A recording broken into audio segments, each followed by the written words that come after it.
17 വർഷമായി ഒപ്പമുള്ള തന്റെ ഡ്രൈവർക്ക് വിഷുദിനത്തിൽ സമ്മാനമായി വീട് വെച്ച് നൽകി നടൻ ശ്രീനിവാസൻ. ഇത്തവണത്തെ വിഷുദിനത്തിലായിരുന്നു വീടിന്റെ പാലുകാച്ചൽ ചടങ്ങ് നടന്നത്. കുടുംബസമേതം ശ്രീനിവാസനും ചടങ്ങിൽ പങ്കെടുത്തു. കണിക്കുന്ന പൂക്കളുമായാണ് ശാരീരിക അവശതകൾ വകവയ്ക്കാതെ ശ്രീനിവാസൻ ചടങ്ങിൽ പങ്കെടുക്കാൻ എത്തിയത്.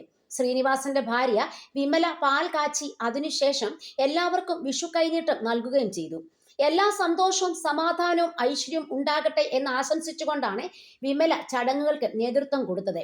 പയ്യോളി സ്വദേശിയായ ഷിനോജാണ് ശ്രീനിവാസന്റെ സാരഥി. പുതിയ വീടിന്റെ സന്തോഷം ഷിനോജ് മനോരമ ഓൺലൈനുമായി പങ്കുവച്ചു. 17 വർഷമായി ഞാൻ സാറിനൊപ്പമുണ്ട്. കുറെ കാലമായി അദ്ദേഹം എന്നോട് വീടിനെ കുറിച്ച് പറയുന്നു.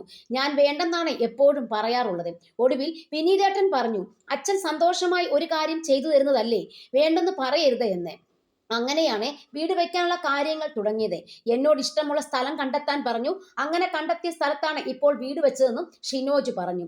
ശ്രീനിവാസൻ ഇപ്പോൾ താമസിക്കുന്ന എറണാകുളം ജില്ലയിലെ കണ്ടനാട് തന്നെയാണ് ഡ്രൈവർക്കും താരം വീടൊരുക്കിയത്. മകനായ ധ്യാൻ ശ്രീനിവാസനും ഭാര്യ മകളും അച്ഛനൊപ്പം ചടങ്ങിൽ പങ്കെടുക്കാൻ എത്തിയിരുന്നു. ചടങ്ങിന് എത്തിയവർക്കൊപ്പം ഫോട്ടോ എടുത്തും എല്ലാവരോടും കുശലാന്വേഷണം നടത്തിയും ധ്യാൻ സജീവ സാന്നിധ്യമായി. തിരക്കഥാകൃത്ത് രാകേഷ് മണ്ടോടിയും ചടങ്ങിനെത്തിയിരുന്നു. ഷൈജു എന്ന ബ്ലോഗറാണ് ഗൃഹപ്രവേശ ചടങ്ങിന്റെ ദൃശ്യങ്ങൾ പങ്കുവച്ചത്. ഡ്രൈവർക്ക് വീട് വെച്ച് നൽകിയ ശ്രീനിവാസന്റെ പ്രവൃത്തിയെ ആരാധകർ അഭിനന്ദിച്ചു. നല്ലൊരു മനുഷ്യ സ്നേഹിയാണ് താനെന്ന് ഇതിലൂടെ താരം വീണ്ടും തെളിയിച്ചെന്നാണ് ആരാധകരുടെ കമന്റുകൾ. തന്റെ സാരഥിയോടെ ഇത്രയേറെ സ്നേഹവും അടുപ്പവും കാണിച്ച താരത്തിനെയും കുടുംബത്തിനെയും മറ്റ് സിനിമാക്കാരും മാതൃകയാക്കണമെന്ന് ചിലർ അഭിപ്രായപ്പെട്ടു.